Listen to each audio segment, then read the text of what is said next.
Yo, certaines personnes se prennent en photo devant des ananas. Pourquoi ?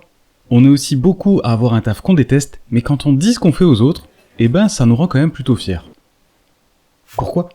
Et il y a aussi des femmes qui acceptent qu'on leur fasse dessus. Pourquoi ? Dans cette vidéo, on va essayer d'analyser ensemble pourquoi tous ces phénomènes ont lieu en ce moment, est-ce qu'ils sont normaux et acceptables, et surtout, est-ce qu'il est encore temps de quitter cette planète ? C'est parti.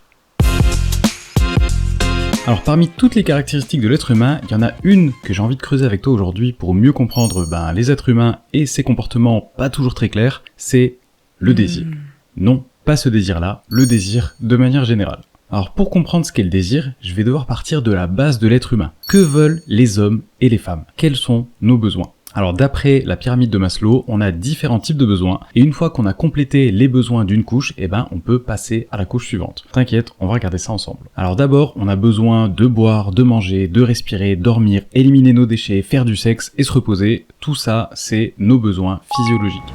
Ensuite, on n'a pas forcément envie de se retrouver face à un tigre, et on a plutôt envie de vivre dans un lieu dans lequel on peut fermer la porte à double tour. Ça, c'est nos besoins de sécurité physique. D'ailleurs, on aime bien se sentir dans un environnement sain et sans jugement, mais on se sent aussi en sécurité quand on arrive à prédire les comportements des gens qui sont autour de nous. En gros, si le mec en face de toi, il est super heureux et 3 secondes plus tard, il se met à chialer, toi, tu vas avoir du mal à savoir quoi faire et quoi dire quand tu seras en face de lui. Ça te mettra probablement en situation d'inconfort, et ça, l'être humain, il aime pas. Donc nous, on a besoin que les gens qui sont en face de nous, ils soient cohérents parce que ça nous rassure. Ça, c'est notre besoin de sécurité mentale, et donc ces deux besoins, on va les regrouper sous la bannière des besoins de sécurité. Alors, est-ce que tu sais te faire à manger ? Alors non, je te parle pas de te faire cuire des pâtes, je te parle de te faire à manger à partir de rien, genre à partir de ce que tu trouves dans la nature. Alors, on va admettre que tu sais pas, mais au cas où, pour les 2-3 personnes qui savent faire ça, est-ce que tu sais aussi te faire de l'eau potable ? Et de construire une maison. Tu vois, il y a forcément un moment où tu peux pas tout faire tout seul. On a besoin d'être aimé et accepté par les autres, tout simplement parce qu'on a besoin des autres pour notre survie. Ça, c'est notre besoin d'amour et d'appartenance. Ensuite vient la confiance en soi. Alors je vais pas trop creuser le sujet parce qu'à mon avis t'as déjà dû entendre des discours dans tous les sens sur la confiance en soi, mais en gros on a besoin de se sentir en confiance avec soi-même, de sentir que les autres nous considèrent et reconnaissent notre valeur, on a aussi besoin de réussite et de montrer qu'on maîtrise les choses, bref tout ça c'est notre besoin d'estime. Et pour finir, selon la pyramide de Maslow qu'on est en train de voir ensemble, quand les niveaux inférieurs sont comblés, on peut s'attaquer à des choses de plus haut niveau comme aider les autres, mener des projets, s'intéresser aux grandes questions, résoudre des problèmes. Quand une personne se sent comblée dans ces 4 premiers niveaux, cette personne elle peut juger elle-même de son apparence ou de la qualité de ce qu'elle produit sans se soumettre à l'opinion des autres, et c'est aussi plus facile pour elle de faire face aux échecs et aux doutes. Ça donne envie quoi. Alors ce modèle de la pyramide de Maslow, il est super pratique pour nous, mais il a un petit problème. En gros, ce modèle, il est remis en question parce que certains disent qu'il est pas forcément nécessaire de combler complètement un niveau pour pouvoir s'attaquer au niveau supérieur. Alors, est-ce que je t'ai présenté toute cette pyramide pour au final te dire que c'est de la merde ? Pas du tout. En fait, l'aspect qui est critiqué, c'est la hiérarchie entre les différentes couches, mais en vrai, la liste des besoins qu'on vient de faire ensemble, elle est toujours valable. Donc nous, on va juste se servir des besoins qu'on a listés pour mieux comprendre l'être humain dans sa globalité. Comme tu peux le voir, l'être humain, c'est un animal de désir. Il désire manger des frites, il désire que sa pièce à vivre soit à 20 degrés, il désire fréquenter des gens qui disent « Ouais, je me suis fait un petit week-end sur Paname, là ». Il désire qu'on lui dise que ses performances aux tractions sont incroyables, et enfin, il désire se demander ce qu'il y avait avant le Big Bang.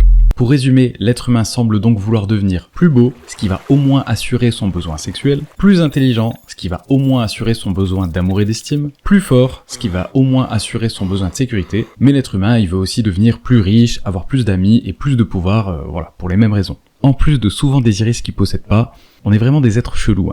Alors quand j'ai fait cette petite liste, il y a 2 trucs que j'ai remarqués et que j'avais envie de te partager. 1. Est-ce qu'on pourrait pas résumer tous ces besoins en un seul, le désir de maximiser sa survie ? En gros, plus tu deviens beau, fort, intelligent et riche, plus t'as de chances de trouver facilement à manger, de rester en vie et de te trouver un partenaire de qualité et donc d'avoir une descendance solide. Et 2, le point commun de tous ces désirs, c'est finalement pas de devenir beau ou de devenir intelligent, c'est de devenir plus beau, plus intelligent, plus fort, plus riche. En fait, c'est de devenir plus.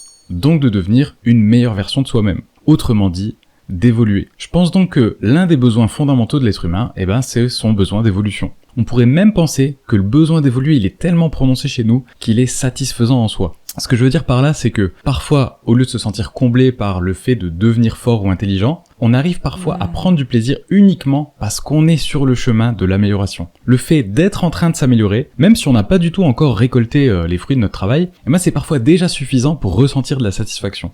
Évoluer devient une fin en soi.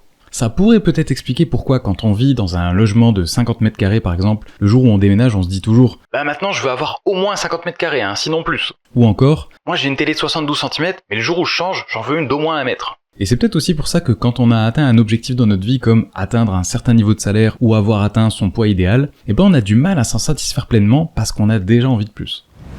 Bon, je te dis que j'ai l'impression que l'être humain veut devenir plus beau et plus riche, mais est-ce que c'est juste une impression que j'ai, ou est-ce qu'on peut le vérifier en regardant les comportements des humains dans l'histoire ? Alors quand on regarde le textile par exemple, t'inquiète, je te garantis que ça va nous servir. On voit qu'au départ, on utilisait surtout des animaux pour l'habillement, des peaux de bêtes, du cuir et de la laine par exemple. Le tissage, c'était long et coûteux, donc peu de personnes pouvaient s'offrir des vêtements de qualité. Ce genre de coussin, ça te semble un objet banal aujourd'hui. Pourtant à l'époque, c'était déjà un signe de richesse. Posséder un objet comme ça voulait probablement dire qu'on possédait déjà des vêtements pour toute la famille. D'ailleurs, est-ce que ça t'est déjà venu à l'idée de remplacer la peinture blanche qui est sur tes murs par une peinture à base d'or ? C'est difficile à imaginer, ça coûterait tellement cher. Et en vrai, ça servirait à quoi ? Ça servirait juste à montrer qu'on a de la thune ? Pourtant, c'est un peu ce qu'on faisait à l'époque, vu le coût du textile. On en mettait littéralement partout sur les murs. On mettait des tapisseries quoi. Alors ça a l'air normal vu d'aujourd'hui, mais le textile à l'époque, c'était vraiment un luxe, et ceux qui avaient les moyens n'allaient surtout pas se priver de faire une petite démonstration de leur richesse. T'as déjà mangé de l'ananas ? Moi ouais. Si, je te jure. Bref, l'ananas, tu vas au Carrefour et t'en achètes par boîte de 8 si tu veux. Sauf qu'à l'époque, y a pas d'ananas en Europe. Et il faut attendre le retour de Christophe Colomb pour pouvoir en goûter. Et en plus d'être déjà très rare de base, on aimerait bien en cultiver chez nous, mais les conditions spéciales qu'il faut recréer posent de vraies difficultés aux botanistes de l'époque. Avec cette rareté extrême, l'ananas devient malgré lui le fruit du roi. Il commence à arriver sur les tables des aristocrates, mais le peuple n'en a encore jamais goûté. Ils ne peuvent que contempler les ananas sur les différentes représentations graphiques, comme sur des peintures par exemple. L'ananas, le roi des fruits, est donc considéré à cette époque comme le fruit le plus beau et le meilleur de tous. Bon, j'ai déjà goûté un ananas. Mais si, je te jure. Et honnêtement, c'est bon, mais j'irai pas jusqu'à dire que c'est le meilleur fruit du monde. Alors au final, les aristocrates de l'époque, est-ce qu'ils aimaient vraiment l'ananas ? Ou est-ce qu'ils aimaient plutôt, c'était le fait de se sentir supérieur au peuple en consommant ? J'ai ma petite idée. Bref, l'ananas devient tellement un symbole de richesse que certaines personnes se font peindre devant des cultures d'ananas, et bien sûr, après ça, on a décidé d'en mettre sur les textiles. Bref, comme avant avec le textile, s'il y a moyen de bien montrer à tout le monde qu'on peut posséder des trucs que le bas peuple peut pas s'offrir, on va pas se gêner. Toi, t'aimes avoir ton petit teint allé en été. À l'époque, être bronzé c'était synonyme de bosser dans les champs. Donc, pour bien faire comprendre au bas peuple qui ne jouait pas dans la même cour, les aristocrates de l'époque n'utilisaient pas du fond de teint pour se donner un effet bronzé, au contraire, ils se blanchissaient la peau. Et pour faire ça, ils utilisaient de la céruse, c'est un peu le fond de teint de l'époque quoi. C'est fait à base de plomb, ça commence bien, et en plus de blanchir la peau, ça recouvre les rides et toutes les petites imperfections. Bref, en plus du fait que ce soit coûteux et qu'il faille le faire venir entre autres de Venise, ça rend plus beau quoi. La reine Marie-Antoinette était considérée comme l'une des plus belles femmes de l'époque, d'ailleurs si elle avait été sur Insta elle aurait probablement eu 100 millions de followers, mais même si c'était apparemment pas celle qui abusait le plus de la céruse, elle adorait avoir la peau bien blanche, comme tout le monde à cette époque. Bon, je pourrais continuer à trouver des exemples comme ça pendant encore longtemps, mais entre les textiles, les ananas et le plomb qu'on se mettait sur la gueule, je pense qu'on en a assez et on peut conclure que oui, l'être humain veut devenir, ou veut paraître, plus riche, plus beau, plus intelligent, plus fort et avoir plus de pouvoir. Mais aujourd'hui, nous, on ferait plus des trucs comme ça quand même. Ce serait ridicule. Bon, je crois que c'est maintenant qu'on va vraiment rentrer dans le dur. Est-ce que tu sais qui représente les standards de la beauté féminine dans nos sociétés occidentales depuis des années ? C'est toujours la reine Marie-Antoinette. Enfin, une nouvelle version de Marie-Antoinette. Kim Kardashian.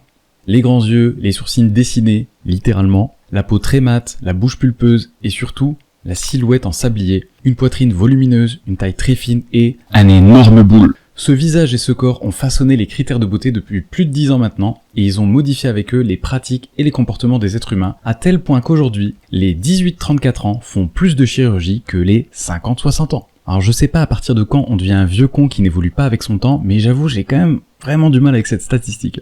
Et je ne résiste pas à l'envie de te synthétiser cet article du Parisien. Les célébrités de télé-réalité, blogueuses, youtubeuses affichent sur les réseaux des corps toujours plus normés et sculptés. En plus de l'utilisation de filtres, les physiques qui nous paraissent idéaux deviennent inatteignables de manière naturelle. On est passé de la télé-réalité à la réalité télé. Bon, quand je te fais ces vidéos, j'essaie de rester factuel, objectif et impartial au maximum pour que tu puisses te faire ta propre opinion sur les choses, mais j'aime bien de temps en temps te donner un petit peu de subjectivité en te faisant des petites blagues. Mais là j'avoue, pendant mes recherches, je suis tombé sur un truc qui m'a choqué, et je vais avoir du mal à te dire tout ça en étant parfaitement objectif. Certaines femmes font des opérations de chirurgie esthétique sur leur vulve. Alors attention, je parle pas des femmes qui ont un vrai problème ou même une gêne quotidienne à cause des vêtements, ce sont des cas très minoritaires et tant mieux si ces personnes ont accès à la médecine moderne pour améliorer leur quotidien. Moi, je te parle de gamines de parfois 15 ans qui ont vu des films de boules et qui trouvent ensuite que leur n'est pas assez belle. Elles se font donc au choix soit augmenter les grandes lèvres pour rendre les petites lèvres moins apparentes, soit directement scalper des morceaux de petites lèvres. Alors pitié, donne-moi ton avis en commentaire sur ça pour que je puisse voir à quel point je suis devenu un vieil aigri. Bon, ça c'était sur comment on fait pour devenir plus beau ou plus belle, ou pour le paraître en tout cas, mais pour devenir plus fort, ou pour paraître plus fort, comment est-ce qu'on fait ? À certaines époques dont les influences étaient plus religieuses qu'aujourd'hui, on disait que tout homme était la création de Dieu, donc notre apparence naturelle et sans artifice, c'était la plus divine possible, donc la plus belle possible. Aujourd'hui, ces mentalités ont beaucoup changé, et on pense au contraire que l'être humain, il peut prendre le contrôle de son esprit et de son physique. C'est plus forcément bien vu de laisser son corps et son visage au naturel comme Dieu l'aurait voulu, mais c'est plutôt bien vu de travailler dur pour fortifier son corps et son esprit. C'est dans ce mouvement qu'est né l'essor des salles de musculation. En 2020, en France, il y avait 6,2 millions de personnes inscrites dans des salles de musculation. C'est presque un Français sur 10. Au lieu de donner de l'énergie pour se rendre dans le village voisin ou pour cultiver la terre en échange de légumes, on préfère prendre nos voitures pour se rendre à la salle dans laquelle on va ensuite soulever des poids, non pas pour effectuer un déménagement, mais pour les remettre à leur place initiale 10 fois de suite, en cycle de 3, avec 1 minute 30 de repos. Certains auront aussi pris leur voiture dans le but de courir ou de faire du vélo sur place, alors qu'ils auraient très bien pu sortir de chez eux pour courir ou faire du vélo en plein air. Et pour devenir plus riche alors, ou pour le paraître en tout cas, qu'est-ce qu'on fait aujourd'hui ? Alors les marques de luxe aujourd'hui, c'est un peu les nouveaux ananas, donc on se prend en photo devant. Mais à part ça, on aime bien dépenser l'argent qu'on gagne, tout l'argent qu'on gagne. Par exemple, quand on veut acheter un appart ou une maison, notre premier réflexe c'est de prendre notre salaire actuel et de se demander combien on peut emprunter grâce à ce salaire. En gros, on cherche notre budget maximum. Alors disons qu'avec ton salaire et celui de ta compagne, vous gagnez 5 000 € par mois. Vous pouvez acheter un bien, on va dire, à 300 000 €. Une fois que ton banquier t'a donné cette info, qu'est-ce que tu fais ? Tu vas sur le Bon Coin et tu cherches des apparts ou des maisons qui coûtent 300 000 €. Pourtant, tu pourrais très bien te dire, allez, je me contente d'un bien à 200 000 et le reste, j'en fais autre chose. Mais non, on se retrouve toujours à acheter un bien à la limite maximale de notre budget et parfois même encore un petit peu au-dessus. Sauf que vos deux salaires combinés de 5 000 € qui vous ont permis d'emprunter 300K, tu considères sûrement que ce sont des constantes dans ta vie, que ça changera jamais ou alors au pire, qui feront qu'augmenter jusqu'à ta mort. Et donc quand tu empruntes ces 300 000, tu t'enfermes tout seul dans ton quotidien. Et si un jour tu veux réduire ton temps de travail, ou quitter ton taf, ou te retrouver un petit job pépouze qui te rend heureux sans trop te casser la tête, avec ton emprunt, ça devient tout de suite plus compliqué. Alors je sais, c'est possible de vendre sa maison et de rembourser le crédit, mais ça facilite pas les choses. Surtout si cette belle maison avec jardin, elle avait en partie pour mission d'impressionner tes amis et ta famille pour les barbecues du dimanche midi. Résultat, t'as acheté une maison de 320 000 € avec les frais de notaire, ça fait 2 ans que les extérieurs sont toujours pas faits parce que ça coûte cher et que t'avais pas vraiment prévu cette dépense dès le départ, et en vrai, vu que de toute façon t'es complètement lié à ton taf, t'as même pas le temps de t'occuper du jardin. Et petite anecdote personnelle, il y a 10 ans, j'avais un peu acheté la voiture de mes rêves. Alors, c'était pas une Ferrari, mais dans mon cœur, c'était tout comme. Et je me rappelle de ce sentiment étrange le jour où je l'ai vendu. Vu que je pouvais plus rouler dans ce petit bolide, je paraissais sûrement moins riche aux yeux de mes voisins. Pourtant, l'argent de la vente de ma voiture, il était maintenant sur mon compte en banque. Et j'allais pouvoir économiser beaucoup d'essence et une assurance que je payais beaucoup trop cher. Bref, j'avais plus d'argent en supprimant de ma vie cet objet qui m'apportait du paraître riche. Paradoxal, non ? Bon, j'ai aussi voulu trouver des exemples de trucs qu'on fait pour devenir plus intelligent, mais comme j'ai pas trouvé d'exemples satisfaisants dans mes souvenirs, j'ai alors fait quelques recherches sur internet et j'ai trouvé plein d'articles sur les trucs à faire ou à ne pas faire pour paraître intelligent, mais rien pour le devenir. Ouais. Alors tout ça, ça reste des exemples assez courants de ce qu'on fait dans la vie de tous les jours pour paraître plus beau, plus fort ou plus riche, mais j'aurais aussi très bien pu te parler de toute la bouffe qui part à la poubelle parce que quand on reçoit des gens, on veut mettre les petits plats dans les grands, et aussi parce que les magasins vendent mieux quand les rayons ont se rendu plein à craquer, des femmes qui se font faire là-dessus à Dubaï, pour la thune, des influenceuses en carton qui vendent des faux livres, pour la thune, et pour que toi tu puisses paraître plus riche avec ces livres vides dans ta déco. Ou encore des macarons la durée qui, comme les ananas en leur temps, semblent exquis probablement parce qu'ils sont chers. Bon, comme d'hab, je me dédouane un peu en disant qu'il y a des trucs que moi aussi je fais dans cette liste, mais promis, tous les livres que j'ai achetés jusqu'à aujourd'hui, ils ont toujours eu des pages. Ce qui n'enlève rien au fait qu'à mon avis, certains de nos comportements paraîtront aussi ridicules aux générations futures que ça ne l'est aujourd'hui de se faire tirer le portrait en peinture devant des ananas. Et si, je te jure que j'ai déjà goûté des ananas, putain. Je me souviens, à une époque, je ressentais l'envie de partir loin en vacances. C'était en 2012, j'avais encore jamais pris l'avion et un pote m'a proposé de partir avec lui à New York. J'ai accepté avec plaisir et honnêtement, j'ai adoré ce voyage, à tel point que j'y suis retourné en 2018. Mais je crois qu'à cette époque, j'avais plus envie de dire à mon entourage « Je pars en vacances à New York !» parce que ça faisait cool, plutôt que de réellement y aller. Alors aujourd'hui, voyager loin, ça me fait plus trop rêver. Parce que j'ai appris, pour le voyage en tout cas, que ce que j'allais chercher dans le voyage loin, c'était pas vraiment le dépaysement. New York, ça reste une ville américaine, donc culturellement assez proche de ce qui se passe chez nous. Mais c'était plutôt le fait de donner envie aux autres de partir à ma place. Alors, est-ce qu'il vaudrait pas mieux se concentrer sur la création de notre propre bonheur, plutôt que sur le bonheur de rendre envieux les autres ? Mais en même temps, si tu retires du plaisir dans le regard de l'autre, est-ce que c'est mieux d'assouvir ce plaisir et donc de faire ces trucs qui montrent aux autres que tu es quelqu'un de beau et de riche, ou est-ce que c'est mieux de réussir à t'affranchir du regard de l'autre ? Dis-moi ce que t'en penses dans les commentaires et on pourra peut-être faire une nouvelle vidéo à ce sujet ou éventuellement un live ensemble pour analyser les réponses. C'était Nakama Chris, prends soin de toi, ciao.